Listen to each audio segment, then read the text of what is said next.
Bueno, comparto pantalla para muestro algunas diapositivas con respecto a la cuestión del poder. ¿Se acuerdan que la clase pasada era en Foucault y Deleuze? Entonces vamos a ver si podemos retomar algo de eso. Vieron que le dejé también otro texto que si ustedes quieren complementar de Foucault para complementar con lo que ya tenían.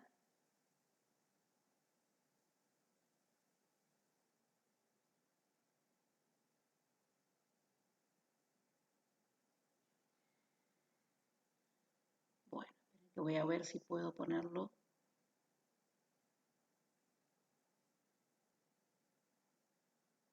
En el modo presentación.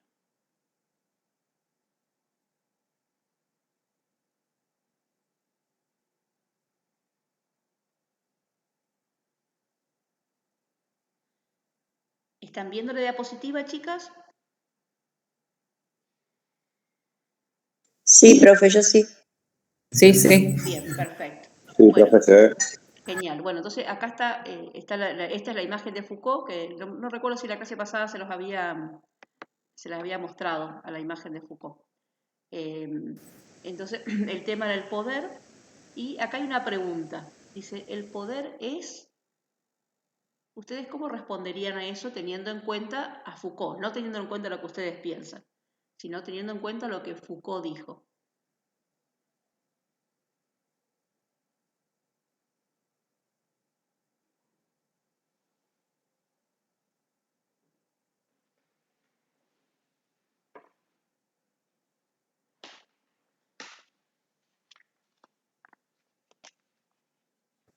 Para él el poder no era enderezar las conductas. Sí, eso serían, si ustedes quieren, los efectos del poder. Pero podríamos decir que el poder tiene una esencia, una sustancia, o para Foucault el poder se ejerce. Se ejerce. Bien, exactamente. Cuando él habla del poder, dice, no podemos definir el poder como si fuese una cosa. ¿Vieron cuando uno dice, bueno, yo puedo definir lo que es una mesa? Yo puedo decir la mesa es tal cosa. Puedo definir lo que es una silla y digo la silla es tal cosa. Y a su vez esa sustancia o esa esencia, silla o mesa, está en un lugar determinado, ¿no? En cambio, para él, el poder no podemos apresarlo como cuando definimos una silla o una mesa o cualquier objeto, sino que para él el poder se ejerce. Esto significa que el poder está en todos lados, no está en un solo lugar, sino que está en todos lados. En todo tipo de relación, dice él, hay poder. Se ejerce el poder, ya sea en una relación familiar, en una relación de pareja, en una relación docente-alumno, es decir, en una relación de amigos, en cualquier lugar donde haya al menos dos personas, siempre va a haber alguna relación donde se implique ese ejercicio del poder. Profe, Sí, buen día, disculpe que la interrumpa. Yo estaba conectada y justo iba por la O y se me cortó el internet y no le pude dar el presente. me decís por favor porque no te estoy viendo ahora. Porque Sí, Pesilo. Y creo que iba por Oviedo y no sé qué pasó, que se me desconectó internet. Ahí está, ya te puse el presente. Bueno, muchas gracias, No, por disculpe. favor. Entonces, hay un perrito que también quiere participar, parece. Chicos, entonces, cuando ¿se ve esta idea que le estoy diciendo? No sé si soy clara en la idea.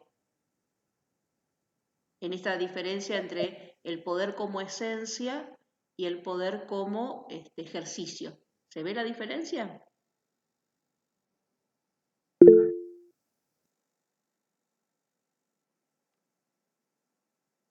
Díganme ustedes así yo puedo tener una Sí, composición de un profe. lugar.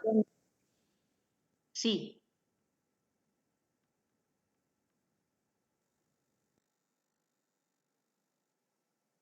¿Se ve la diferencia o no? Dígame sí o no, así yo puedo saber. Sí, sí, profe. Sí. Sí. Bien, entonces, esto es importante porque, digamos que una de las cosas que creo que en la clase pasada decíamos, no es que el primero en analizar el poder fue Foucault, ¿no? Es decir, que hubo autores antes, filósofos antes de Foucault, que analizaron la cuestión del poder. Lo que pasa es que Foucault hizo algún cambio en relación a lo que se venía pensando. Es decir, que antes de Foucault, el poder siempre se lo tenía como si fuese una esencia, como si estuviese en algún lugar determinado. Por ejemplo, vieron cuando nosotros decimos el poder está en el gobierno, el poder está, no sé, en el profesor. Siempre lo vemos como que está ahí como esencia en algún lugar. Y a su vez la otra característica que se le ponía al poder, esto por ejemplo lo hacía Marx, es que el poder era prohibitivo. El poder producía una represión, algo coercitivo, si ustedes quieren, ¿no? Entonces Foucault va a hacer una diferencia entre estas dos concepciones que le decía. Va a pensar que el poder se ejerce y que en toda relación de personas siempre hay un poder que circula, pero que ese poder es como que va cambiando. Supónganse, tomemos la relación docente-alumno. Foucault diría, a veces el poder lo ejerce el docente y en alguna circunstancia el poder lo ejerce el alumno. Como que va y viene, ¿no? En una relación de pareja, ¿no? A veces lo ejerce uno y a veces lo ejerce otro. Pero no es que está ubicado en un lugar determinado. Pero a su vez, siempre que hay relación, siempre hay algo del poder que circula.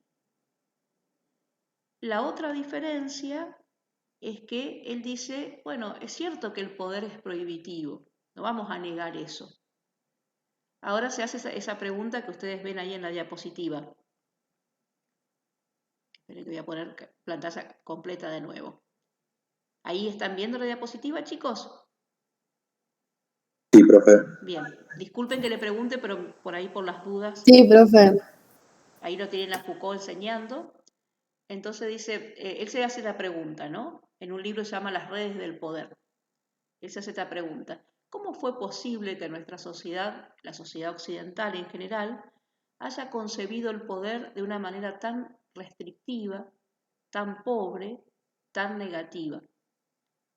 Así que está diciendo que cuando nosotros decimos que el poder prohíbe, si bien es un aspecto del poder, quedarnos en esa concepción del poder es bastante pobre. Y se hace otra pregunta, ¿no? ¿Cómo podríamos intentar analizar el poder en sus mecanismos positivos? Es decir, que acá está diciendo que, y acá sería el aporte de él, lo que Foucault diría, lo que yo entiendo es que el poder, al ejercer una función, produce subjetividades, es decir, produce algún efecto en el sujeto. Para decirlo de otra manera, podríamos decir, formatea a los sujetos. Y esto es lo más importante, dice él, del poder. Lo más importante es ese efecto que el poder tiene sobre cada uno de nosotros, sobre cada uno de los sujetos. Es importante porque produce determinados tipos de subjetividad. Es importante porque muchas veces se invisibiliza esa función del sujeto. A veces nosotros no advertimos de que el poder está ejerciendo un cierto efecto sobre nosotros, o nosotros ejercemos un cierto efecto sobre otro sujeto. Entonces, para él la función más importante del poder son estos mecanismos positivos que él dice. Positivo, ¿por qué? Porque genera algo, porque produce algo. Negativo sería la otra cuestión, el otro análisis del poder, que lo hicieron, por ejemplo, Marx, que sería no deja hacer algo, por eso es negativo. ¿No? Negativo en el sentido de que impide algo. Pero lo que a él más le interesa es lo que el sujeto hace hacer. Eso es lo que más le interesa, analizar. Entonces, como les decía recién, no hay una idea sustancial del poder. Esto también lo decíamos en la clase pasada. No hay un mejor lugar para comprender los efectos del poder que aquel donde todavía creemos que subsiste algo natural. ¿Se acuerdan que en la clase pasada hablamos de eso, ¿no? Cómo muchas veces naturalizamos determinadas situaciones y que en realidad no advertimos que esos modos que circulan en nuestra cultura, en nuestra sociedad, tienen que ver con alguna construcción que se realizó en algún momento histórico. Y entonces lo vemos como algo natural y por lo tanto como algo que no se puede modificar. Y lo otro dice, pensar el poder como algo externo que nos prohíbe o pensarlo como relaciones constituyendo nuestro sentido de lo normal, o sea, normalizando. Entonces acá estaría la cuestión de Foucault también. El poder normaliza. Entonces él se preguntaba esto también, ¿no? Bueno, ¿y qué es lo normal? ¿Se acuerdan que en la clase pasada hablábamos sobre eso, ¿no? ¿Por qué nosotros a veces consideramos que algo es normal? Siempre lo normal refiere a una norma, ¿no? Y si refiere a una norma, cuando nosotros lo podemos relacionar con una norma, ahí es cuando advertimos de que esa norma nos hizo ser de determinada manera, es decir, nos normalizó. En consecuencia, todo lo que queda por fuera, es decir, todos aquellos que no han sido normalizados, se consideran que son anormales. Recuerdan que en la clase pasada hablábamos de algunos ejemplos de esta cuestión, ¿no? De qué manera muchas veces nosotros consideramos anormal algo que parece raro, que parece que no se adapta a determinadas normas. La gran cuestión, y esto lo reitero, es cuando pensamos que esa norma es del orden de lo natural, y por eso todos tendríamos que encajar en la norma, sin advertir de que las normas se van modificando a lo largo de la historia. Por ejemplo, en algún momento era normal tener personas esclavizadas, ¿no? Y era normal que esa persona tenga determinadas características físicas, ¿no? Si era una persona de color negro, por ejemplo, ¿no? Y nadie le iba a hacer un juicio a alguien que tuviera a una persona en situación de esclavitud. Era normal. Ahora bien, si pensamos desde Foucault, diríamos, ¿por qué era normal que determinadas personas sean esclavizadas? ¿No eran personas como cualquiera de nosotros? Entonces ahí nos damos cuenta de que esa normalidad y que todo el mundo consideraba que era natural, esa normalidad era natural. No sé si por ahí a lo mejor recuerdan la historia, por ejemplo, cuando en Estados Unidos, cuando subían a un colectivo, si el colectivo estaba lleno y había una persona negra sentada, tenía que levantarse y darle el asiento a una persona blanca. Y eso estaba normalizado. Una vez una mujer no le quiso dar el asiento, dijo que de ninguna manera, porque tenía los mismos derechos que la otra persona a estar sentada, y bueno, ahí se armó el gran lío y empezó a aparecer esta lucha por los derechos, ¿no? Y tal es así que las personas, por ejemplo, como no se cambiaba la norma, las personas que iban a trabajar de color negro no tomaban colectivos para hacer una protesta. Y de esa manera, por supuesto, los colectivos los empresarios perdían dinero, ¿no? Entonces, empezó a darse cuenta esta mujer de que esa norma era una norma instituida por aquellos que tenían el poder y los efectos era que estaban normalizados, los blancos tenían derecho y los negros no. Entonces aparece el cambio. decir, que se instaura otra norma más abarcativa, donde se podía incluir en los derechos a todos. Chicos, les pregunto, ¿se ve esto? Sí, profe. Sí, sí, profe. ¿Se les ocurre algún otro ejemplo de esta cuestión que en algún tiempo considerábamos normal y hoy ya no lo consideramos como tal?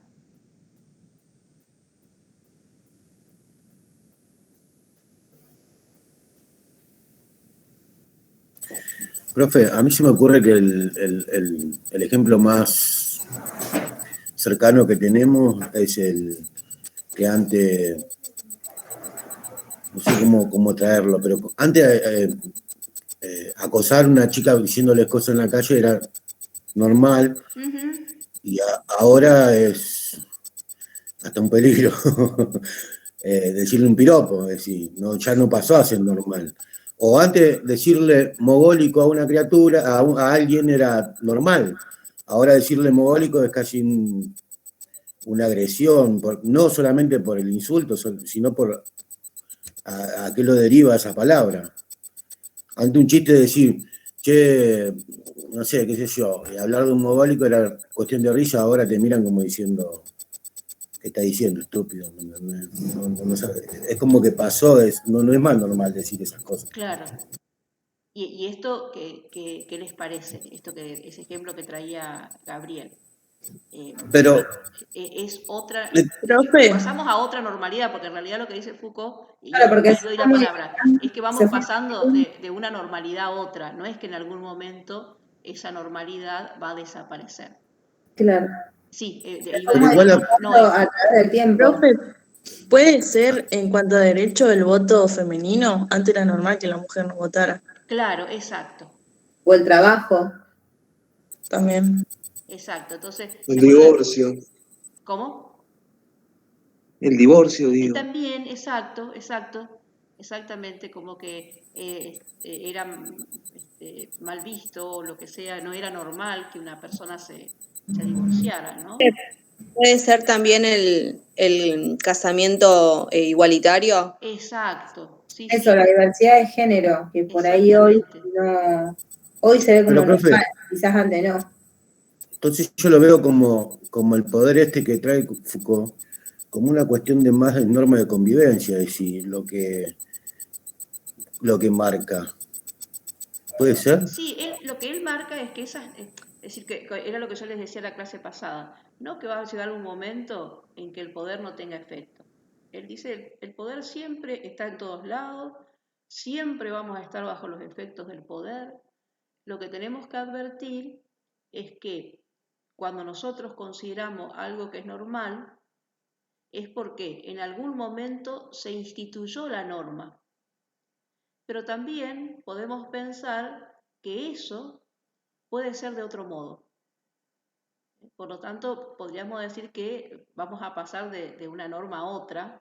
La cuestión sería, el desafío es que estas normas puedan ser cada vez más abarcativas, ¿no? Más inclusivas, ¿no? Que ese sería el gran desafío, de que la norma no considere una cuestión de algo, de esto que decía, ¿no? De algo del orden de la naturaleza, ¿no? Porque todos estos ejemplos que ustedes estaban dando, en el momento en que circulaba, era normal que, como decía Gabriel, que una mujer se banque un piropo, que a veces podía ser un piropo agresivo, a veces a lo mejor no era tan agresivo, pero bueno, uno podría decir por qué uno tiene que bancarse, pasar, no sé, por una obra, me acuerdo que generalmente era en las obras de construcción y se sentía que le gritaban a alguien, ¿no?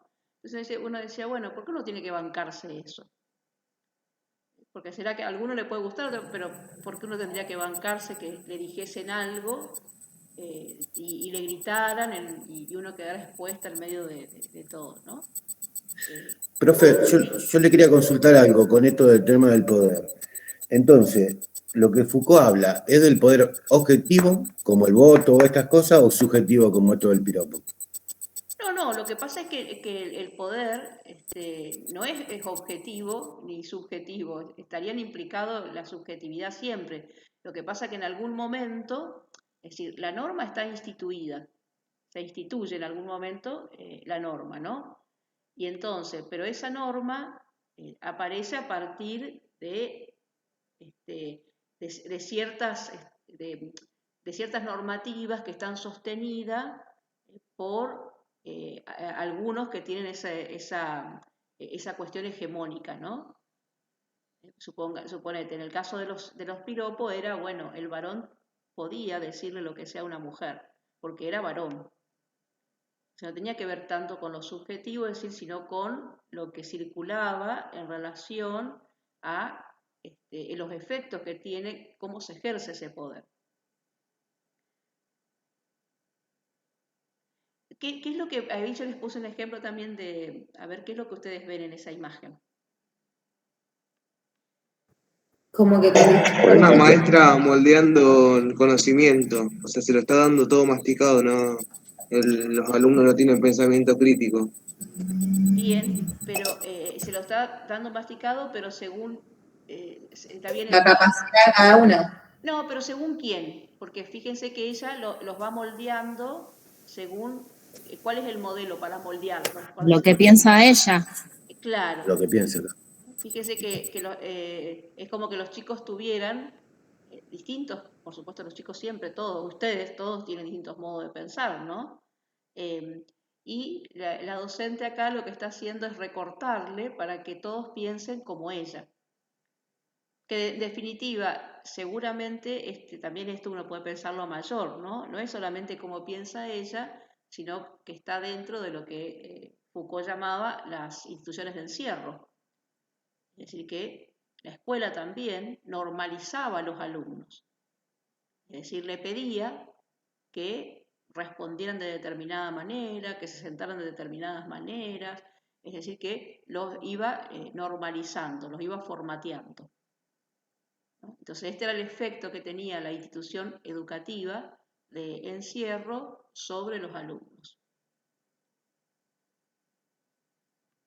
Yo había leído una vez que hasta la postura que se ponen los alumnos era como se usaban en las fábricas. Exacto. Antes era todo más manual. Era todo programado y pautado como para tener un objetivo, como para que vea esta realidad más o menos, como para bajar la tierra. Exacto. Generalmente cuando la escuela tenía un formato muy similar a la de la fábrica. Entonces, la idea era formatear a los alumnos para que cuando salieran de la escuela pudieran ya estar adaptados para ir a la fábrica. Entonces tenían un sistema de disciplina, ¿no? Había un disciplinamiento que se daba, como decía Foucault, en las distintas sociedades, en las distintas instituciones de encierro, ¿no? Ese disciplinamiento tenía que ver con, bueno, cuando en el caso de la institución educativa, disciplinar para después hacerlo ingresar dentro de la industria. Y sigue pasando por allí, ¿no? O quizás hoy es un poco más, por allí hay más posibilidad de que los alumnos tomen la palabra, ¿no?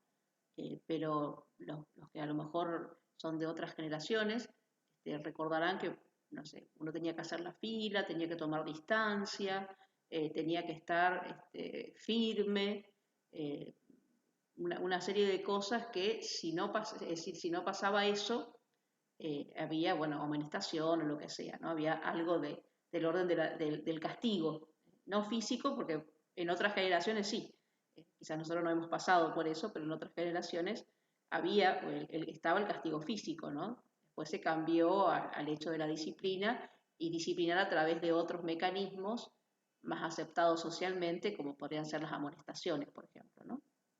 O una expulsión en el caso de que el alumno no se domestique del todo. Sí, hasta la falta y la media falta, por llegar tarde. Sí. Hasta eso dice que está regulado también, como un premio castigo, decir. Con lo cual no significa que no haya que tener algunas normas, porque se imaginan que si no sería alguna cuestión caótica. La cuestión es esas normas que implican que haya esta domesticación, ¿no? Esta domesticación de las mentes. porque en realidad se domesticaba el cuerpo para que tuviese un efecto también en domesticar las mentes. Pero bueno, ahí puede ser las normas, el lado positivo que tienen el poder, Claro, puede ser. sí, en La realidad, norma de convivencia, poner. claro, las normas siempre, por eso digo que las normas siempre van a estar, porque se imaginan que si no hubiese normas no podríamos convivir. Si ustedes, supónganse, uno dice, bueno, cada uno llega cuando quiere a la clase, lo que sea, podría dar clase igual, ¿no? De última, el que no llega, no llega, y listo, ¿no? Y se arreglará y verá qué hace con lo que pudo escuchar o no escuchar, le dirá el texto solo o sola, creo que no habría tanto problema en relación a eso, ¿no? Pero bueno, hay una disciplina que viene de otro lugar, que en el caso de esto del Ministerio de Educación, que dice que tenemos que tener determinada cantidad de falta, lo que sea, ¿no? O determinada cantidad de asistencia. Que podría cambiarse. Las clases podrían ser libres, que cada uno, si quiere venir viene, si no. Y después, bueno, será que cada uno elige cómo quiere cursar la materia, ¿no? Y eso no sería tanto drama para mí. Hay un sistema, profe, que yo escuché de una escuela, tienen un nombre, no me acuerdo, un sistema nuevo que se aplica acá en Argentina, que los chicos dicen que aprenden mucho más y se abren mucho más, pero no puedo recordar el nombre, seguramente usted lo sabe. El Montessori. El Montessori. Justo estaba pensando en Montessori. Montessori, sí.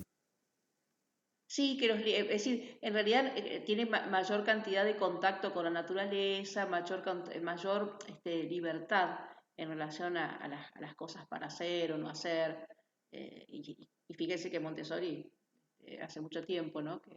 que trajo esa idea, ¿no? Pero bueno, muchas veces la iglesia, iba a decir, la escuela sigue funcionando como ese modo de disciplinar, ¿no? Si bien, como le decía, en menor medida, pero hay algo de eso que aún, quizás ahora no disciplina tanto los cuerpos, me parece a mí, porque uno ve a los chicos por ahí están sentados en el secundario, ya no es como antes que dice, bueno, por supuesto no van a estar acostados arriba del salón, del banco, ¿no? Pero sí se disciplina mucho con la nota, por ejemplo. Entonces decir, bueno, miren que si tal cosa le tomo una prueba. Entonces hay como que la escuela está alrededor de la nota y no del aprendizaje. Porque en definitiva lo interesante de la escuela es el aprender. Si uno aprende, como consecuencia, se da la cuestión de evaluativa y uno va a poder hacer un desarrollo en la evaluación, ¿no? Pero el acento tiene que estar en aprender, no en el hecho de la evaluación como modo de disciplinamiento en las materias.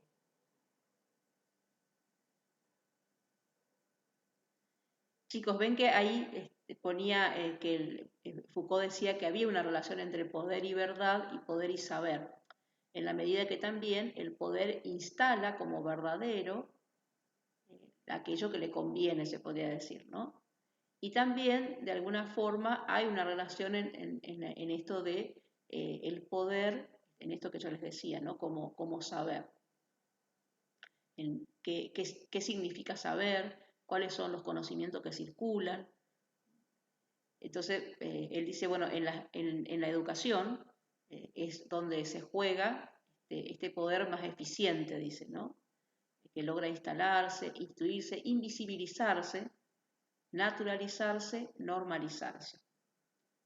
Así que esto de invisibilizarse tiene que ver con esto que decíamos, ¿no? Por ahí nosotros no nos damos cuenta de que en definitiva nos están normalizando o se está naturalizando determinado modo de ser. Y a él esto le llama las tecnologías disciplinarias.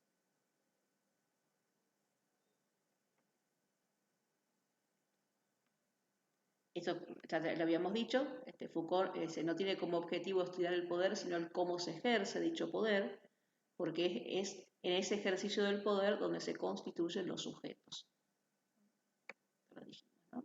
Entonces, el poder siempre es una red, un entramado, que, como reitero de nuevo, no es solo represivo, sino productivo. No se posee, sino que se ejerce. Creo que dice no es solo represivo, es decir, que no está negando que el poder también tiene algo de la represión. Y por eso él le llama a esta concepción que él tiene, le llama microfísica del poder. ¿Qué significa? Vieron que micro significa pequeño, ¿no? Lo que está diciendo es que este poder se va como desenvolviendo en pequeñas Profe, perdón, ¿puede poner la imagen anterior que me olvidé no alcancé a copiar el último? Eso. ¿Esto lo sube después, profe? Sí. Quédense tranquilos que lo subo. Yo voy subiendo, cualquier cosa avísenme si por ahí me olvido de subir alguno. Y otra consulta le hago, ya que estamos. Todo lo que usted subió, que uno va imprimiendo, ¿eso puede ir lo podemos llevar al examen o no? Sí. Ustedes van a poder tener todo el material en Porque no entiendo mucho, sinceramente. Van a poder Me tener cuesta. el material en forma física, lo Sí, que no van a poder usar es el celular. ok. Digo, por eso vayan No, imprimiendo. si vamos a tener el material, ¿para qué vamos a usar el No, celular? porque por ahí explico esto porque por ahí hay gente que dice, no, yo lo tengo en PDF, lo tengo en el celu. ¿El parcial va a ser así abierto? Entonces, por Tipo eso, Claro, con las hojas no es. Ah, Podemos por eso les explicitaba, porque digo, por ahí a lo mejor, si modo de ayuda. digamos, se llama así a libro abierto como es una metáfora de decir a libro abierto porque no hay, ustedes no van a tener libro, tienen fotocopia en este caso, ¿no? Pero bueno, Sí. técnicamente y pedagógicamente se suele llamar así a libro abierto cuando uno usa su carpeta, sus apuntes, todo lo que pueda tener para poder resolver las consignas, ¿no? Pero vuelvo a esto, a mí lo que me interesa, y teniendo en cuenta lo que dije anteriormente, lo que me interesa es que ustedes puedan pensar algo, puedan construir, producir. No me interesa tanto el parcial como algo de ir a venir a reproducir algo, ¿no? Que tenga un efecto en ustedes en relación al pensamiento, no al hecho de decir, bueno, por eso el parcial hay que hacerlo porque está dentro de la normativa, digamos, ¿no? Pero me interesa lo que ustedes puedan ir pensando.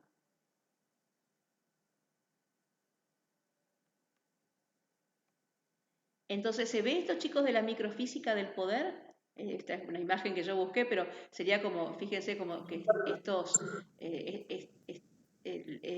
colores que están acá, como si uno dijese, bueno, de acá para acá hay poder, de acá para acá, pero también podría ser de acá para acá. Es decir, como que hay pequeños nudos de poder que se van desplegando y que van construyendo ese entramado que va sucediendo en cualquier grupo humano.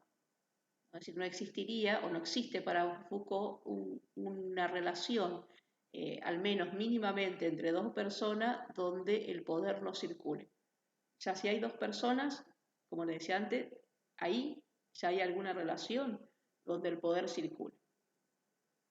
Y que ese poder puede ir variando, ¿no? Puede que no esté siempre, el que lo ejerce no sea siempre el mismo, ¿no?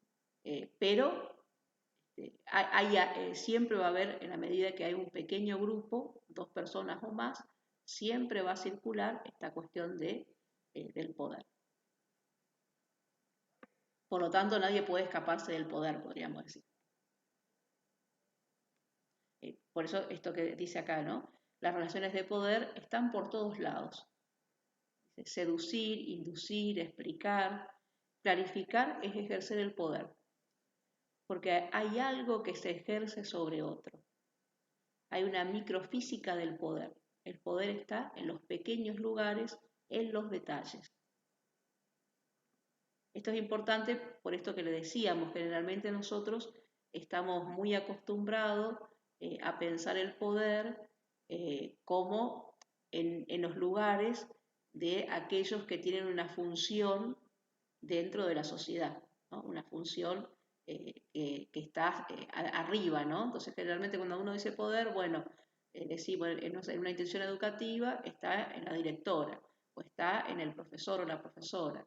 Si estamos en una relación de trabajo, bueno, está en el jefe, digamos, siempre generalmente lo ubicamos ahí, como si cuando nosotros estamos en un grupo de amigos no hubiese ese ejercicio de poder, aún vieron que dicen los pequeños detalles, ¿no? A veces hasta, voy a decir así algo muy pavote, podríamos decir, pero qué sé yo, vamos a salir y cómo decidimos a dónde vamos. Vieron que dice, bueno, pero vamos acá, pero no, pero vamos allá, es decir, que aparece esta cuestión, entonces eso es lo que dice Foucault, en esas pequeñas cosas, en esos detalles, hay algo que se juega en la cuestión del poder. Vieron que a veces en los grupos dice, bueno, al final siempre hacemos lo que decide tal. Como que pareciera como que el efecto que tiene dentro de un grupo es ese tal a la cual por ahí nadie se le opone o no se le hace resistencia. Entonces, en esas pequeñas cosas aparece esta cuestión del poder. Entonces, hay dos grandes disparadores, podríamos decir, o dos grandes ideas, por decirlo de otra manera, que sostiene Foucault, ¿no? Dice, donde hay poder, hay resistencia. Y también hay un concepto que creo que no lo hemos mencionado todavía, que él denomina biopolítica. Fíjense, donde hay poder, hay resistencia, significa que siempre ante el poder va a haber otros que se resistan a él, pero en esa resistencia están ejerciendo un poder. Porque cuando uno resiste al poder, lo resiste también ejerciendo un poder sobre aquel que está ejerciendo el poder. Y el concepto de vía política, bio significa vida, ¿no? Entonces él dice que el poder intenta tener un efecto sobre la vida de los ciudadanos. En esta cuestión del disciplinamiento. Y hay un concepto interesante que está en el texto nuevo que les había dejado, si alguno después lo quiere leer, pero dice el poder pastoral, le llama él, ¿no? ¿Qué es lo que ustedes ven ahí en la imagen?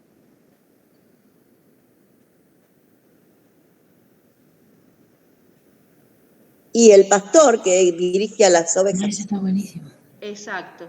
Y ese pastor que dirige las ovejas, ¿cómo están?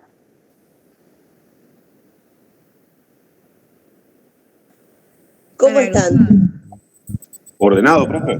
Sí, están, creo que por lo general las ovejas siempre están en rebaño, se suele decir, ¿no? Bueno, es una metáfora indudablemente, porque se van juntando el rebaño y donde va una van todas, podríamos decir, pero el que ejerce el poder para dirigir hacia dónde van es el pastor, ¿no? Entonces, Foucault dice que esto, analógicamente, lo podemos pensar en cómo se va dando también en los seres humanos. Muchas veces hay alguien que ejerce este poder pastoral y nosotros nos dejamos masificar, ¿no? Entonces, pero a su vez también muchas veces ejercemos esa resistencia. Por eso dice que siempre el poder está presente, fíjese, está presente en todos los niveles de la sociedad. Sino que no es que solamente está presente en algunos lugares. Y siempre es una relación. Y a su vez, acá entra otro factor importante, este poder suele implicar un discurso, dice él. Es decir, que a través del discurso se impone o se ejerce ese poder sobre los demás. ¿Por qué a través de un discurso? Porque el discurso tiene un conjunto de argumentos que se consideran racionales. Por eso es que cuando se quiere desacreditar a alguien, se le dice que lo que está diciendo es irracional. Cuando a alguien se le comunica que su discurso es irracional, se lo deja desacreditado, inhabilitado, porque lo que tiene vigencia o legitimidad es ese discurso que se considera racional. Por eso vieron cuántas veces a gente que por allí hace alguna resistencia al poder se le dice que son locos, ¿no? Les pongo un ejemplo que es bastante visible para nuestro país. ¿Recuerdan a las madres de Plaza de Mayo? Se le decía las locas de la plaza. Y se le decía las locas de la plaza porque en ese momento el gobierno de facto quería desacreditar la lucha y la resistencia que ellos estaban poniendo a ese poder, ¿no? Con, por supuesto, su lucha por la búsqueda de sus hijos, ¿no? Y luego sus nietos, el caso de las abuelas. Pero se le decía así, las locas de Plaza de Mayo, se la ponía en el lugar de la locura. Y el lugar de la locura es lo irracional. Piensen cuántas veces se le dice, ese está loco o esa está loca. Que quiere decir, bueno, eso que vos decís no tiene valor.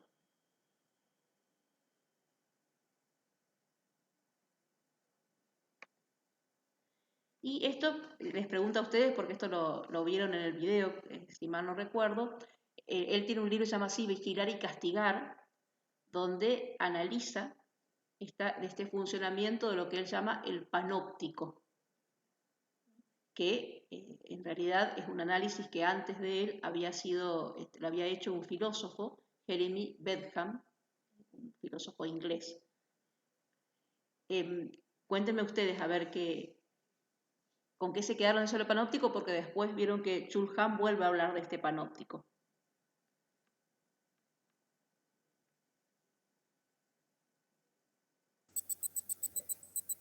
¿Cómo analiza Foucault el panóptico en esta cuestión del poder como disciplina? A mí me remite como la misma torre de la imagen, es decir, Disciplinar.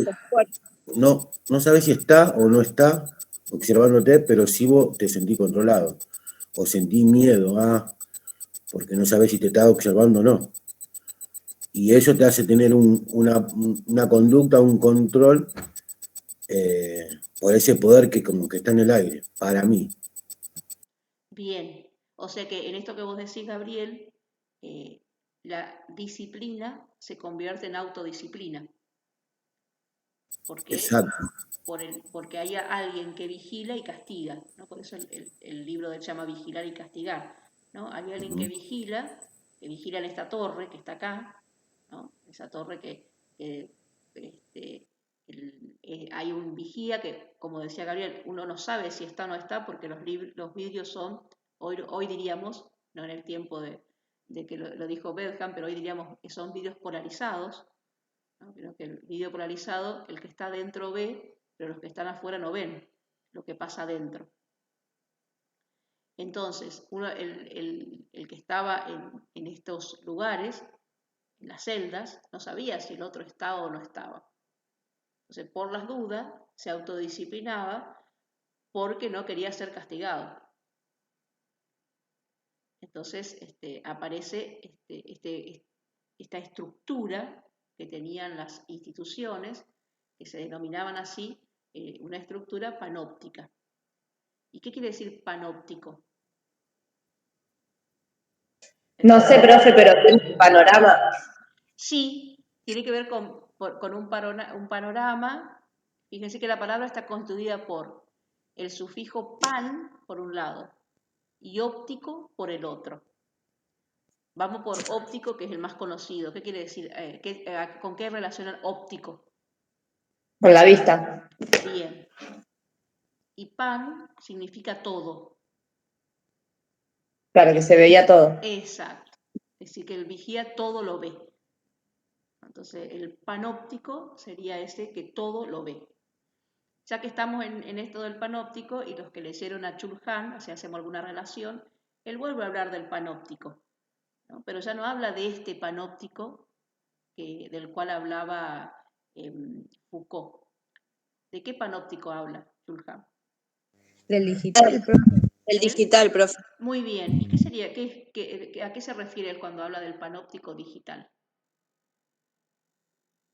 que, por ejemplo, algún tipo de búsqueda que hagamos en Google, todo lo que hablemos, por ejemplo, si estamos hablando con alguna otra persona y tenemos el bolsillo, muchas veces a mí me ha pasado que he estado hablando con un amigo, decirle, no sé, me quiero comprar una computadora y abro el celular y lo primero que me aparece es una computadora a, no sé, 10% menos. De eso yo creo que se trata y de eso habla, que estamos totalmente y todo el tiempo controlados. Bien. De esa forma también se ejercía un poder, porque nosotros libremente compartimos nuestras vidas, lo que sea, ya sea por Instagram, por las redes sociales, entonces siempre hay como un cierto control digital, por decirlo así. Exacto. Pero lo tiene el sujeto como activo en el Claro, digital. exacto. Ya no es, digamos que, por eso acá desde Foucault en adelante, también lo dice Deleuze y Chulhan ahora, ya no es un sujeto que pacíficamente se ejerce sobre él el poder y solamente está ahí y se autodisciplina para no recibir el castigo. Por eso, vieron ahí cuando decía Foucault, lo importante del poder es cuando se ejerce en forma positiva. Es decir, como decía Chulhan, ahora ya en relación a la libertad, vieron que él decía, cuando hablamos de libertad, ahora ya no es el no debes, como era en otras sociedades, ¿no? Una libertad en la cual se encontraba con la prohibición, no debes. Es el poder hacer, profe. ¿Cómo, Lili? Es el poder hacer Exacto, ahora. exactamente. Vieron que ahora el discurso de vos podés, ¿no? Y fíjense que este vos podés, de alguna forma, es una libertad positiva, en el sentido de que ya te dice, bueno, tenés todo acá tenés, ¿no? Vos podés. En el caso que no pudieses, es culpa tuya, ¿no? Si vos, qué sé yo, vas al shopping, te dicen, bueno, vos podés comprarte todo lo que está acá. Ahora, si vos no te lo comprás porque no tenés el dinero suficiente, es culpa tuya, ¿no? Porque no trabajaste lo suficiente, porque no hiciste lo necesario para poder adquirir eso, ¿no? Como que nos volvemos nuestro propio verdugo, decía él, Exacto, al exactamente. exigir. Porque nos sentimos culpables de no poder, a lo mejor, consumir eso que la publicidad nos dice que tenemos que consumir.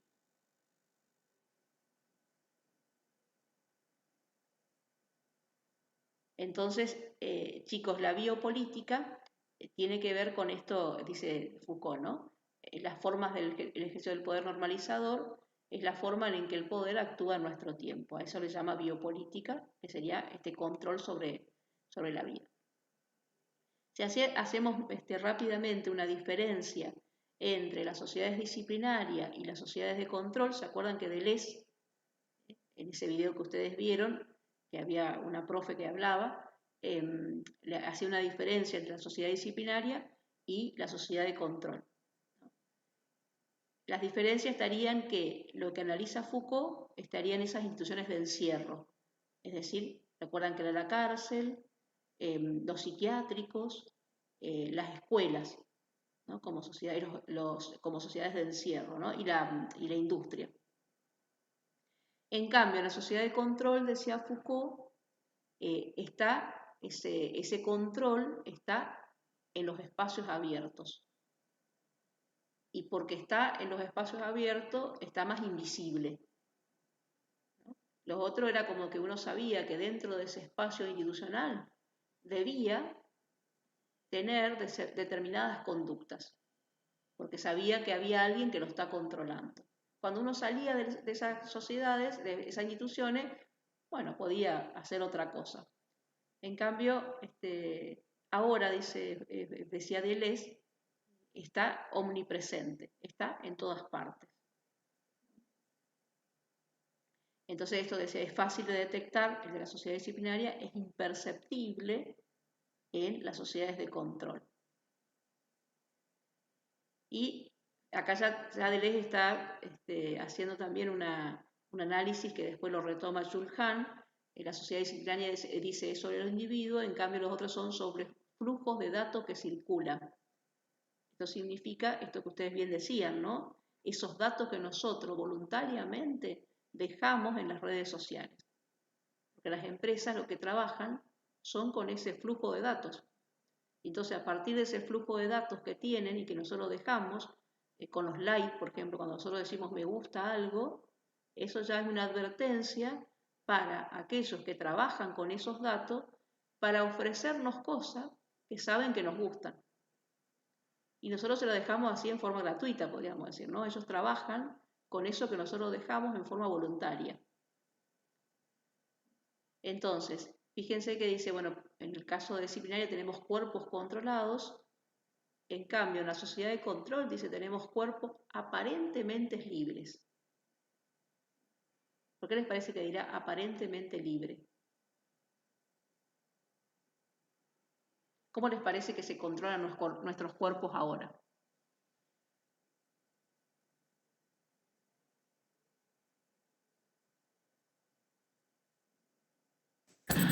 A través de lo que usted estaba mencionando, profe. Por ejemplo, Tomás. Lo que consumimos en redes, lo que le damos me gusta, etcétera. Exacto, y también podríamos pensar en los estereotipos de belleza, por ejemplo, ¿no? Sí, Lili. Panóptico digital, como dice él. Claro, Sería. pero fíjense que dice nuestros cuerpos aparentemente libres, pero en realidad hay algunos estereotipos de belleza que formatean nuestro cuerpo. Entonces por allí está esta cuestión de, bueno, me gustaría lucir de esta manera, ¿no? Con el pelo que aparece si nos venden un shampoo, con todo lo que genera, el efecto que genera la publicidad. Entonces después, vieron, aparece, yo el otro día, les voy a dar un ejemplo muy simple, ¿no? Pero como dice Foucault, en estas cuestiones simples donde también se ejerce el poder, pasaba por una tienda y decía talles especiales. Hay talles especiales, una cosa así, ¿no? Que bueno, dice, bueno, está bien, dice talles especiales. Ahora, ¿qué preguntarían ustedes? Ustedes ven un cartel así que dice talles especiales. ¿Qué se preguntarían? ¿Qué es especial? Claro, porque la referencia seguramente hacía a esos cuerpos que no están dentro de lo que se considera normal. Entonces, es especial, ¿no? Porque no ingresa dentro de lo normal. En realidad el talle es talle. A mí esa propaganda no me estarían haciendo efecto, profe. Vos Pero, le estás haciendo resistencia. ajá, sí, Pero fíjese como pero a lo mejor una cuestión muy simple, como decía Foucault, en esas pequeñas cosas, como que quizás la tienda está diciendo, bueno, miren que acá tenemos todo tipo de detalle, pero cuando le pone especial, ya está categorizando algo en relación a lo normal, digamos, ¿no? Entonces ahí nomás ya vemos cómo son los efectos del poder. Probablemente el que pone talles especiales no tiene la intención de hacer este análisis que nosotros estamos haciendo, o de discriminar, ¿no? Pero estos son lo que, como decía Foucault, los efectos del poder. Sin darnos cuenta, en talles especiales estamos sujetados a ese modo de pensar que hay talles que son normales y hay talles que son especiales.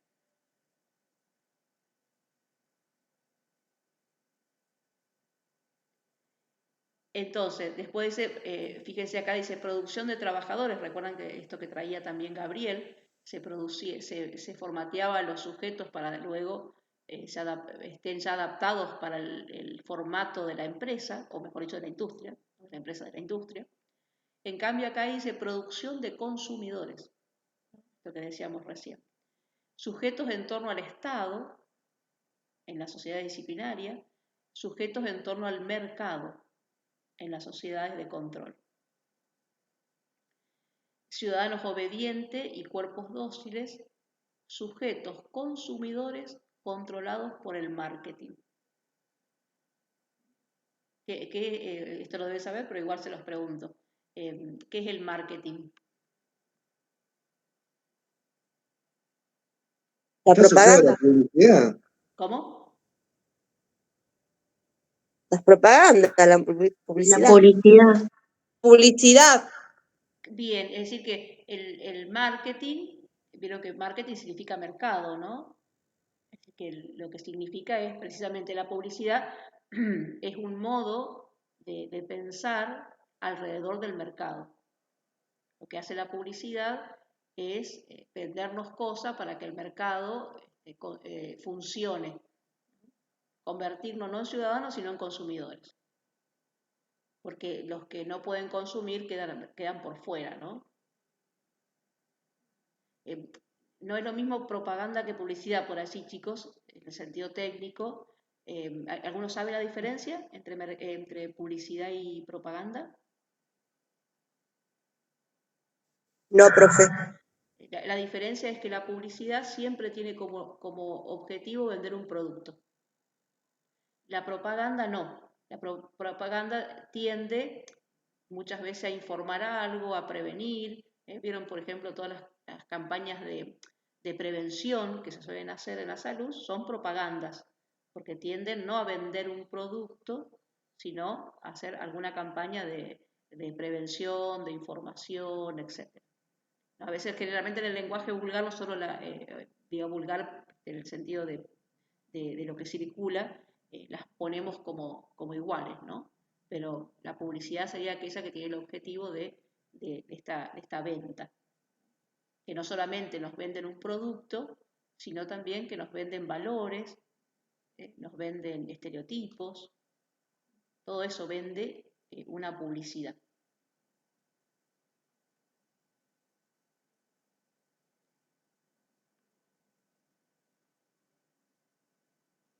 Y ahí, profe, tiene que ver mucho lo psicológico también. Yo sé que trabajan mucho los psicólogos también en una parte, Sí, para sí, que sí, impacte de tal manera la publicidad. totalmente. Hay algunos analistas de publicidades que se especializan en eso, ¿no? Me acuerdo una vez había escuchado a alguien que hacía estos análisis y ponía el ejemplo de cuando se hacen las campañas para que los cigarrillos, ahora ya no tanto, pero cuando se hacían las campañas de la cuestión de fumar, y cómo querían, si se preguntaban cómo incorporar a la mujer para que también fume, sería, ¿no? Para que también adquiera el hábito de fumar. Y entonces traía una campaña antigua, ¿no? No sé si por allá de la década del 70, donde estaba todos los movimientos que empezaban, los movimientos feministas, etcétera, y esta cuestión de la igualdad entre el hombre y la mujer. Entonces había una mujer joven que estaba vestida como si fuese la misma vestimenta de un varón, ¿no?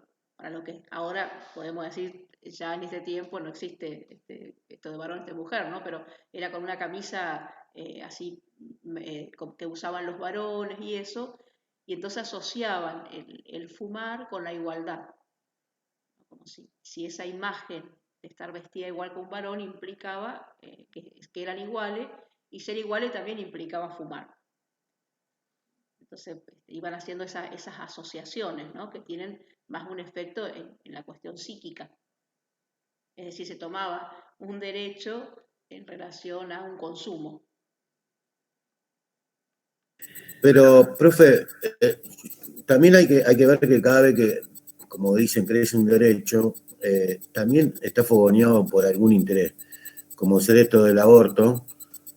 Crece como un derecho, pero a su vez hay muchos intereses internacionales atrás, como empresas que se dedican al aborto, y cada vez que van a impulsar una ley del aborto, instalan un montón de clínicas para llevar el proceso, y entonces van facturando. Y van financiando a esos colectivos. Que vos decís se llama lobby, ¿no? Uh-huh. Pero en realidad habría que distinguir lo que realmente es un derecho, porque es propio del ser humano, de lo que esto que decíamos, de cómo muchas veces algunos se toman de ese derecho para hacer su propio negocio. Pero en cierto punto también es funcional. ¿Por qué? Porque después que sale el derecho ellos son... no, lo que pasa es que el derecho es anterior.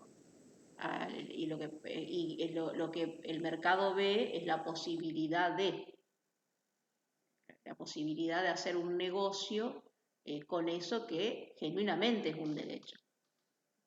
No digo, en el caso del aborto, por supuesto, es discutido esa cuestión, ¿no?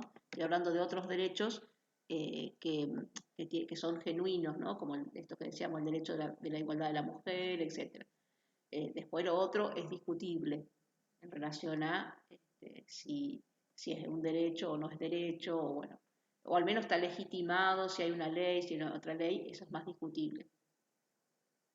Pero en torno a cualquier derecho muchas veces se hace este lobby. Claro, claro. A eso es lo que yo voy a decir. Tal vez antes era un derecho más. Ahora con la tecnología es mucho más manipulable el tema de esto, que los intereses de ciertas personas, que son los más poderosos del mundo, fogoneando con plata y con publicidad y todo esto, consiguen que las personas hagan ciertas cosas como para poder lograr un derecho, pero ese derecho encubierto tiene un interés En realidad atrás. yo diría que lo que pasa es que era como el cigarrillo. Ajá. Asocian el derecho de la igualdad de la mujer con el hecho del consumo de algo. Y en realidad lo que hacen es prenderse de ese derecho, ¿no? No que el derecho sea consecuencia de. Porque podemos pensar también el derecho a la educación y muchas veces las empresas privadas, por ahí las instituciones privada, digo, ¿no? En aquella en que se paga mucho dinero, nosotros somos subvencionadas, que es distinto nuestra institución, y muchas veces se toman de eso para hacer una publicidad, entonces se toman del derecho a la educación para hacer una publicidad en relación a cuanto más pagás, más calidad tenés, porque tenés derecho a la educación, caerse, vieron cuando una vez alguien dijo cayó en la escuela pública, como diciendo, bueno, no le quedó otra que ir a la escuela pública en lugar de ir a una privada que siempre es de mejor calidad. Entonces, de ese derecho a la educación que es genuino, se toman muchas veces estas cuestiones que vos decías del mercado, ¿no?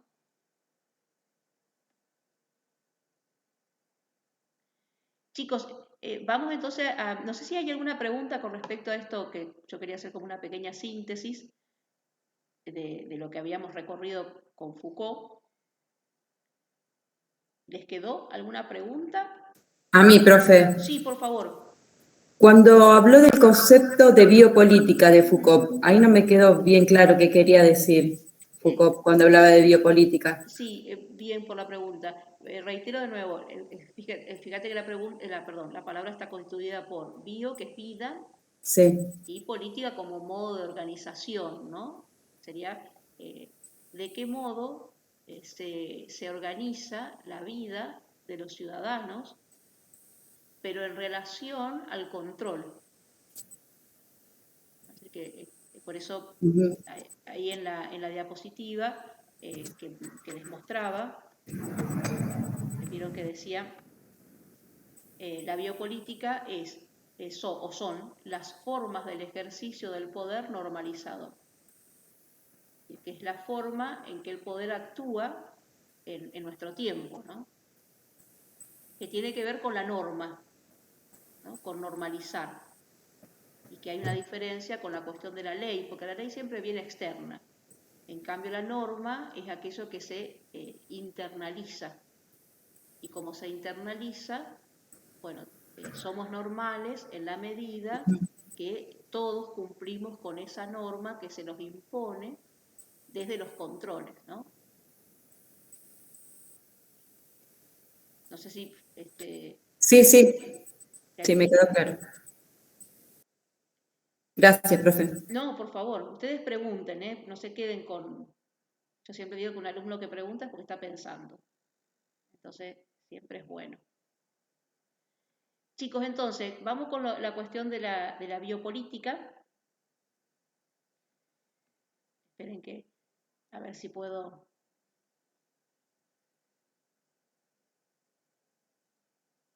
Ahí están viendo la diapositiva, estoy presentando otra diapositiva distinta a la que estaba haciendo recién. Sí, profesor. Bien, ahí bueno, se llama así. Fíjense que la palabra es psico, y acá, ya, ¿se acuerdan que acá la bio, que recién preguntaban, ¿no? Era biopolítica. Acá se transforma en psicopolítica. Este es el autor, Byung-Chul Khan, que nació en el año 1959, todavía vive, por eso no está la otra fecha, es relativamente joven. Es un pensador surcoreano, pero que desde muy jovencito, alrededor de los 20 años, se fue a vivir a Alemania, actualmente vive en Alemania, bueno, hizo todos sus estudios allí en Alemania. Ahora se los voy a mostrar. El libro que él escribe, que fue, fíjese, en el 2014, se llama así, Psicopolítica, Neoliberalismo y Nuevas Técnicas de Poder. Entonces, fíjese que dice nuevas técnicas del poder, así que está dentro de esto que venía pensando Foucault, que venía pensando Deleuze, de lo que llamaban las tecnologías del poder, y a su vez lo relaciona con lo que hoy se denomina el neoliberalismo. Neo significa nuevo y liberalismo es un movimiento político que apuesta a la libertad absoluta de las personas, podríamos decir, ¿no? Es decir, que a las libertades individuales. Que es una mirada política que tiene a su vez un sustento económico que es el capitalismo, ¿no? Es decir, la economía de mercado, como se suele llamar. Esto significa de que ellos sostienen que el mercado tiene que ser absolutamente libre y que el Estado no debiera intervenir en el mercado, de tal manera que los precios del mercado, de los productos que se venden en el mercado, tienen que estar regulados solamente por la oferta y la demanda. Es decir, que cuando hay mayor oferta de un producto, el precio baja. Cuando hay una mayor demanda de un producto que escasea, el precio de ese producto sube. Les pongo un ejemplo que leía ayer. Todos estarán enterados, o casi todos, mejor dicho, estarán enterados de que de la masacre que hubo en Estados Unidos, ¿no es cierto? En esta escuela de Texas. ¿Escucharon la noticia? Sí, profe. Bien. Vieron que inclusive el presidente Biden dice, ¿no? Es quizás el único país en el cual pasan estas masacres. No hay otros países, salvo contado alguna vez en Escocia, que hubo algo así, pero si uno se pone a ver la historia, la mayoría de estas matanzas de jóvenes o no tan jóvenes que toman un arma y van a una escuela o a un mercado, o a un supermercado o a un cine y van y matan así a una gran cantidad de personas, pasan en Estados Unidos, lo cual significa que algo sucede allí, ¿no? Para que suceda eso. Así como en nuestro país suceden otras cosas para poder pensar cosas que no suceden en otros países, ¿no? Y una de las cuestiones son que ellos tienen por la enmienda segunda de la Constitución Nacional, que es una enmienda del siglo XVIII, del 1700, que todos los ciudadanos son libres de tener armas, sin ningún tipo de control, sino solamente un registro que le hace. Es decir, no importa si la persona está con algún desequilibrio psicológico y va y compra un arma, tiene derecho a hacerlo. Lo cual sucede que cuando una persona que porta un arma y tiene este desequilibrio, suceden estas matanzas, ¿no? Y el presidente Obama y el actual presidente han querido hacer algún tipo de modificación. Pero no, para eso, bueno, hay que hacer una renovación de esa enmienda, entonces hay fuerzas de poder que no lo dejan. Y esto tiene que ver con la industria de armas, de las industrias que producen las armas, ¿no? Porque se imaginan que si hay determinados controles, van a bajar la venta y por lo tanto van a perder millones de pesos, ¿no? De dólares, perdón. Entonces, ayer leía que a raíz de esto que sucedió, las acciones de las industrias aumentaron las ganancias. Dice, las acciones de estas industrias subieron de precio. ¿Por qué razón? Porque cada vez que pasa, dice, una matanza así, las industrias suben porque tienen miedo de que salga esta restricción y entonces la gente no pueda tener acceso a esa compra, ¿no? Entonces hay una cuestión de suba, ¿no? Que parece inaudito eso, ¿no? De que las acciones suban cuando hubo una matanza de esa índole, ¿no? Entonces, esto es un poco la cuestión del Profesora, mercado. Sí, adelante. eh, sí, también escuché ayer en la noticia, así nomás pasando, que también le iban a permitir a las maestras, al docente, portar armas. No lo sé, no leí eso, ¿eh? En realidad, Sí, lo escuché en la si un televisión. docente quisiera tener arma, lo podría tener porque es un ciudadano como cualquier otro. A lo mejor le van a habilitar para que se defienda o para que lo tenga ahí, qué sé yo, pero se imaginan que sería una locura. No, no, el tema era que había dicho que si el docente hubiese estado armado no hubiese pasado. No hubiese Ah, pasado. pero sería una locura, se imaginan que sería una escala de violencia cada vez mayor, ¿no? Porque acá la cuestión no, esto es un emergente, lo que sucedió es como a veces se dice, la fiebre, ¿no? Que si uno dice solamente la tengo que bajar a la fiebre con medicamento y no voy a la causa de la fiebre, esa fiebre sigue apareciendo. O sea, la cuestión es de qué manera se busca la causa. Y la causa tiene que ver, por supuesto, con intereses tan grandes. Pero esto venía por esto que les decía de que los neoliberales eh, dicen, bueno, el mercado tiene que ser libre, por lo tanto, todo se consume en esta oferta y demanda. Que esto significa que el Estado, por ejemplo, no tendría que tener educación pública, no tendría que tener hospitales públicos, no tendría que tener nada de eso, sino que la gente, bueno, el que tiene acceso y tiene dinero paga la educación y el que no tiene se quedará sin la educación, ¿no? Esto es un poco así, muy simplemente, lo que sostienen los liberales. Y la cuestión del mercado, ¿no? ¿Vieron? Otro ejemplo, si quieren, es lo que pasa en nuestro país al menos en nuestra zona, con los alquileres.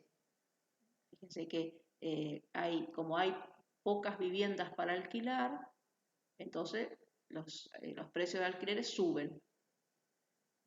Y en cambio, si hubiese mucha oferta de viviendas para alquilar y poca demanda, bueno, los precios bajan porque hay mucha oferta. Y así podemos pensar. Ese es un poco el pensamiento de este capitalismo. Y tendría que ser al revés, profe. O sea, no ser tan así, que porque hay poco sale más caro y si hay mucho saldría más barato. Claro, en realidad es cuando hay mucha oferta y poca demanda, el producto baja de precio. En cambio, cuando hay poca oferta y mucha demanda, el producto sube. Así se maneja el mercado. Profe, Sí. mi papá es pescador, ¿vio? Ajá. Y para Semana Santa, según vino en la mente lo que usted estaba diciendo, de que Claro. cuando hay para Semana Santa, al ser muchísimos los que van a pescar, el palanquero, que es el camión que le va a levantar el pescado, les paga 2,50 pesos el kilo de pescado. Cuando después durante todo el año se lo pagan capaz que 5 o 6 veces más de lo que le paga para Semana Santa. Pero eso es porque durante el año a lo mejor hay 5 canoas pescando y para Semana Santa hay 30. Claro, pero fíjate esto que decía, es bueno el ejemplo, porque pasa distinto al consumidor. Al consumidor en Semana Santa, los Se precios lo han venden bajado. caro. Claro, ¿por qué? Porque hay mucha gente que compra. Como hay mucha Claro. gente que compra, al productor no, pero sí al consumidor. Vieron que a veces circulan en las redes estas cosas que son chistosas, que la otra vez leía algo así como que había que esperar que bajen los precios, dice, por eso yo ahora, que era Pascua, ¿no? Por eso yo ahora estoy comiendo pan dulce, decía, ¿no? A lo mejor lo han visto, que esos memes que circulan, como diciendo, bueno, cuando los pan dulces en Navidad están caros y Entonces, Y, y en Navidad aparece, dice, por eso yo ahora estoy comiendo huevo de Pascua, comiéndome sí, la profe. Y aparte, después de una semana que pasan la fiesta, el pan dulce ya te lo ponen a mitad de precio en los super. Claro, pero fíjense, entonces ellos lo que dicen que el Estado no debe regular los precios, sino que hay que dejar esta oferta y demanda. En algunas cosas son estacionales, como puede pasar que el tomate, vieron que en algún momento está carísimo, pero otras cosas como los alquileres hacen que las personas no tengan acceso a una vivienda, por ejemplo. Profe, En el caso del tomate uno dice, bueno, de última no compro el tomate y compro otra cosa. Pero en el caso del alquiler uno no puede decir, bueno, no alquilo porque me quedo en la calle. Entonces, en esos casos es donde ellos dicen, no, el Estado nada tiene que... Y la cuestión sería una cuestión intermedia, que en algunos casos el Estado debiera tener que regular, porque si no, la gente sí se queda sin un derecho, por ejemplo, el derecho a la vivienda. Sí, Gabriel. primero quería preguntarle, este pensador, ¿de dónde era y a dónde fue a vivir? Chul Han era surcoreano. Ajá, Vieron que las Coreas están divididas, la Corea del Norte, que es sí, la Corea comunista, y sí. la Corea del Sur, que es la más pobre, digamos, pero digamos no es comunista. La Corea del Norte es la que está armada nuclearmente, inclusive. Ujú, Y él se va a vivir a Alemania, ¿no? Alrededor ujú. de los 20 años aproximadamente, y allí hace toda la facultad, y eso ya se instaló ahí en Alemania, ¿no? Y Qué- es un autor que escribe mucho, son libritos más bien pequeños, pero de un acceso bastante, digamos, si bien son libros de filosofía, pero son accesibles para aquellos a lo mejor que no están dentro del ámbito de la filosofía. Nosotros vemos pero hace poquito sacó otro que se llama Infocracia. El último que sacó se llama Infocracia, que sería el poder de la información. Entonces ahí habla un Ajá, poco de esto, ¿no? Cómo se impone la información y se construyen, ¿no?, realidades a partir de la información. bien. Y la pregunta era, la pregunta que yo le iba a hacer era esta.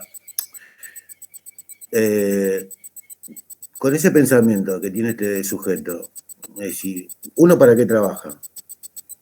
¿O uno para qué estudia?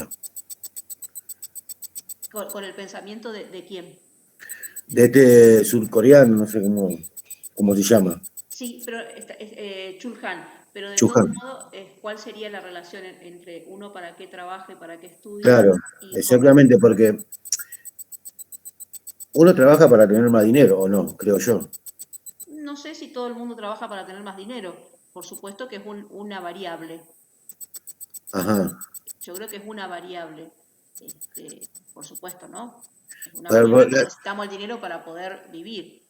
bueno, pero la teoría, es decir, yo esto del neoliberalismo, el comunismo, el socialismo, yo creo que no hay balance en ninguna completa. Pero si la persona no se capacita, no trabaja o no se ocupa de las necesidades, eh, no le veo fines y no le encuentro sentido, no encuentro... Uno trabaja para tener más dinero, simplemente, por lo menos yo, o casi, yo todo lo que conozco hace eso. Y si vos No querés tener sé, más... pero yo creo que también hay en el trabajo, esto lo digo en el trabajo, si uno ha podido Ujú, elegir el trabajo y en lo que trabaja a su vez está su deseo, ujú. no está solamente la cuestión del dinero, por supuesto que está porque uno después tiene que pagar el alquiler, tiene que pagar muchas cosas, como decíamos recién, ¿no?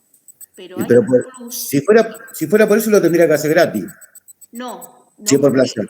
porque implicaría, es decir, el trabajo también implica la dignidad de lo que, el hecho de que vos haces algo, y eso es un derecho del trabajador, el salario, ¿no? El Ahí salario es un vamos. derecho, pero una cosa es que sea un derecho y otra cosa que solamente se trabaje por dinero. Puede ser que haya gente que lo haga, Ujú. no digo que no. La cuestión después, ¿para qué querés el dinero? También sería otra cuestión, ¿no? Pero yo personalmente creo que también el trabajo se realiza desde otros lugares, porque despliega algo que a lo mejor, por eso digo, siempre y cuando estemos pensando que también en el trabajo está implicado un deseo. Entonces lo que uno hace también lo disfruta, también, por supuesto, tiene sus contratiempos y todo lo que sea, pero no es lo mismo que uno dice, bueno, me levanto solamente para ganar dinero, o está por supuesto lo del dinero, pero hay otra cosa que me moviliza a ir a trabajar. Es decir, que el trabajo es mucho más que el salario. Medio finito el tema, pero No, después está en cada uno. yo lo que Yo lo que te digo es que, después está en cada uno, por yo supuesto. le daría a este sudcoreano un yate, una cuenta con 50.000 millones de dólares y lo más probable que... Pero él no está diciendo, no sé si, Gabriel, pero por eso Sí, vamos a pero ver cómo es él súper... lo que está haciendo una crítica, lo que está haciendo una crítica es a esto que hoy también decían algunos de los compañeros, a la cuestión de estar alienado en el mercado. Eso es lo que está haciendo una crítica, de cómo nos formatea el mercado, de cuántas cosas que podríamos prescindir nosotros, y a lo mejor trabajamos para comprarnos eso y podríamos prescindir y disfrutar más de otras cosas. De eso está haciendo el análisis. No está haciendo un análisis del hecho de no ganar dinero, lo que está haciendo es otro análisis. Está bien, yo entiendo que el mercado te impone que si vos tenés eso sí lo entiendo. Pero, y creo que uno muchas veces, si no lo tiene, se siente tal vez que le falta. Y pasa esto de no disfrutar lo que tiene y sufrir por lo que no tiene. Pero a su vez también es muy fino, qué sé yo, no sé, a mí el tema del comunismo, el socialismo, el neoliberalismo, para mí es todo lo mismo, nada más que esto es como o pelados o con dos pelucas, es decir, no hay un término medio. No, pero no es lo mismo, porque cada uno, no digo que uno sea mejor, peor, lo que sea, estamos haciendo un análisis filosófico. Bien. No es lo mismo, no es lo mismo estar en un sistema neoliberal que en un sistema socialista, que en un sistema comunista. Son diferentes modos de estructurar la sociedad. Entonces, en realidad por eso te preguntaba qué relación hacía con esto del trabajo. Lo que él está haciendo una crítica, así como Foucault la hacía de la sociedad disciplinaria, Deleuze lo hacía de la sociedad de control, la crítica ahora la hace de lo que él llama la psicopolítica. Y que él dice que esta psicopolítica tiene que ver con los efectos del sistema capitalista, de la tecnología, del mercado, en las subjetividades. Por eso ahí fíjense que hay un libro de él que se llama La sociedad del cansancio, ¿no? Esta cuestión de estar todo el tiempo haciendo algo para después comprar algo, para después estar cansado. Entonces, o algunos dicen estar todo el tiempo trabajando para comprarse, para tener dinero, esto digo en aquellas personas que ganan mucho dinero, ¿no? Y después no tener tiempo para disfrutar de ese dinero, porque hay que volver a trabajar, sería, ¿no? Profe, ¿puedo decir algo, Gabriel? A lo mejor de otra forma. Sí, por favor. Gabriel, es como dice, lo resumo más guasamente. Él trata de decir lo que dice Pepe Mujica. O lográs ser feliz con poco y liviano de equipaje, ¿me entendés? Porque la sociedad te lleva al consumismo y no lográs la felicidad. ¿Me entendés? Tenés que leer muchísimo para entenderlo. Es como la cola del ratón, que siempre te estás persiguiendo la cola del ratón, ¿me entendés? Sí, lo que yo te traje, si soy feliz por lo que no tenés y no sos feliz con lo que tenés, te lo dije a la profe antes de que... no creo que tengas que leer mucho, sí lo que tenés que interpretarlo. No, tenés que leer para saber interpretar. No, pero acá va por otro lado, va filosóficamente. Y ahí podemos sacar idea y comprender a este pensador que no lo rebaja solamente a lo que nosotros pensamos, sino filosóficamente a lo que impacta este tipo de sistemas. Tenés que salir de tu pensamiento para poner los pensamientos del otro y aprender leyendo. ¿Y cómo sería?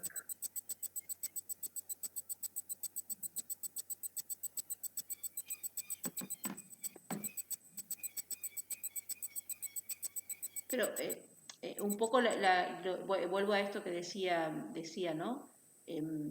Fíjense que la palabra, si ustedes se fijan en la palabra, así como decíamos biopolítica, que sería el modo de controlar la vida, ¿no?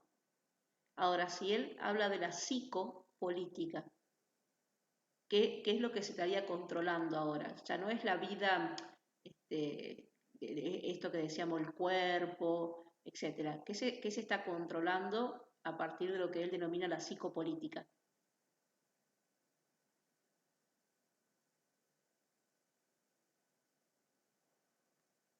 ¿Qué sería la parte psíquica nuestra? La mente. Bien. O sea que si él habla de la psicopolítica, está diciendo de que es la sociedad está organizada de tal manera que los efectos ya no son el disciplinamiento del cuerpo, ya no es el hecho de que, bueno, tengo que estar en la escuela y tengo que estar ubicada, como me decían, tomar distancia, etcétera, ¿no? Sino que acá es el sujeto que se controla a sí mismo. Es decir, pero se controla a sí mismo porque primero hubo un efecto de ese poder que se ejerce desde el mercado, sería, ¿no? Y entonces, fíjese, acá les pongo un extracto como para que podamos analizar y de paso también es un ejemplo de cómo, si bien no me interesa que la materia esté alrededor del examen, pero para bajar un poco las ansiedades de ustedes, que son lógicas, este sería un poco un estilo de tomar el examen. Supónganse que yo le ponga este fragmento que vemos ahora acá y le pongo como consigna que ustedes lo analicen a partir de la lectura que hicieron de Chul Han. Este sería un ejemplo de consigna. Entonces, leo para que ahora los que leyeron también puedan pensar y los que no leyeron puedan pensar a ver qué se les ocurre con esto. Fíjese que dice, quien fracasa en la sociedad neoliberal del rendimiento se hace a sí mismo responsable y se avergüenza, en lugar de poner en duda a la sociedad o al sistema. En esto consiste la especial inteligencia del régimen neoliberal. En el régimen neoliberal de la autoexplotación, uno dirige la agresión hacia sí mismo. Esta autoagresividad no convierte al explotado en revolucionario, sino en depresivo. Este fragmento es sumamente interesante para analizarlo, a mi criterio. ¿Qué les parece que está diciendo Chul Han con esto?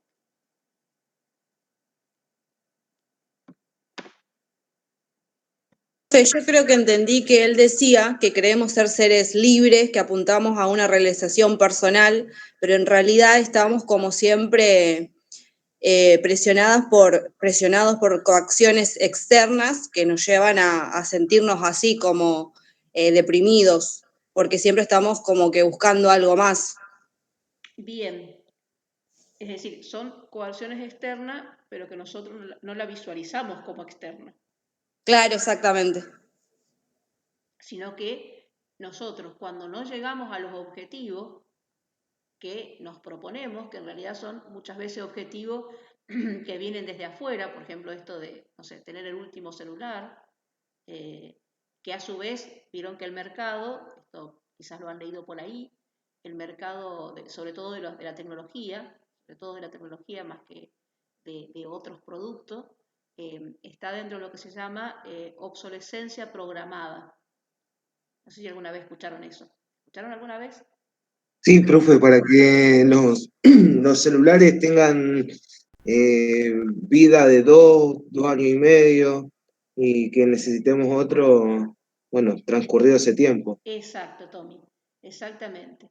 Es decir, vieron que los productos, si alguno tiene, son no creo que algunos sean de mi generación, algunos son casi todos más jóvenes, mucho más jóvenes que yo, pero a lo mejor por haber alguna persona grande habrán escuchado que decía, cuando uno se compraba, no sé, el lavarropa o la heladera, duraba muchísimos años, ¿no? Uno, generalmente los aparatos tecnológicos que se compra ahora, vieron que duran 4 o 5 años, por ahí. Los televisores, profe, no duran nada. Exacto. Y como dice Tommy, vieron que los aparatos estos de celulares, cada vez que uno actualiza, cuando le dice, bueno, hay nuevas actualizaciones, uno los actualiza y esa actualización implica que le ocupan más memoria. Entonces llega un momento en que la memoria se agotó, a lo mejor pasó 1 año y medio, 2, que uno lo tiene al celular, se agotó la memoria, entonces uno le empieza a borrar las aplicaciones que no usa. Para ahí. Hasta que después, por último, se queda sin ninguna aplicación. Ya no tiene más memoria, entonces tiene que comprar otro. Y eso puede ocurrir en 2 años. Y eso no es por una cuestión digamos que es de mala calidad el dispositivo. Está programado, por aquellos que saben, para que dure ese tiempo, de tal manera que uno después compre otro. Y así sucesivamente. Es decir, que esa obsolescencia programada está dentro del mercado, es decir, es una idea que se le ocurre, inclusive si ustedes se meten en internet y van a ver que comenzó con la cuestión de las lamparitas. Cuando las lamparitas se crearon, duraban muchísimo tiempo, después alguien dijo, no, vamos a hacer que las lamparitas duren poco tiempo, entonces la gente va comprando más lamparitas. Y a partir de eso se fue creando esta idea de la obsolescencia programada. Entonces, un poco, fíjense que acá el Chul Han dice algo interesante, ¿no? Porque dice, fíjense que dice, quien fracasa en la sociedad neoliberal del rendimiento, o sea que es una sociedad en la cual tenemos que estar continuamente rindiendo, como si tuviéramos que dar siempre examen. Rendimiento en todos los ámbitos de la vida, siempre nos están pidiendo más, y algo más, y algo más. Pero a su vez dice que si ese rendimiento es poco, entonces somos nosotros los que nos avergonzamos de nosotros mismos, y acá viene lo importante, dice, en lugar de poner en duda a la sociedad o al sistema. Es decir, lo que antes el trabajador o luchaba para que se cambiara el sistema, porque el sistema era el que oprimía, uno visibilizaba que había algo en el sistema que estaba no respetando los derechos del trabajador. Ahora, en lugar de pensar que hay un sistema injusto que produce desigualdades con las cuales algunos acceden y otros no a determinados productos o derechos, si no se garantizan los derechos, nos creemos que somos nosotros los que estamos fallando, que nosotros no hacemos lo suficiente para poder tal cosa. Por eso dice que el régimen neoliberal es un régimen de autoexplotación. Es decir, que uno se dirige a sí mismo y dice, bueno, ¿cómo no hice más? ¿Cómo no rendí más? ¿Cómo no trabajé más? Entonces, dice, en este sistema no es posible una revolución. Porque ¿a quién le vamos a hacer la revolución? A nosotros mismos. En los otros sistemas, uno visibilizaba de que tenía que hacer la revolución a aquellos que estaban a cargo de un poder injusto. Y entonces dice, en lugar de hacer la revolución, la gente se deprime, ¿no? Porque no puede con aquello que debería poder o que tendría que poder. Entonces, estos serían los efectos del poder según Chul Han sobre nosotros. Ya no es sobre el cuerpo, sino es sobre la psiquis. Y entonces va apareciendo otro modo de tecnologías del poder.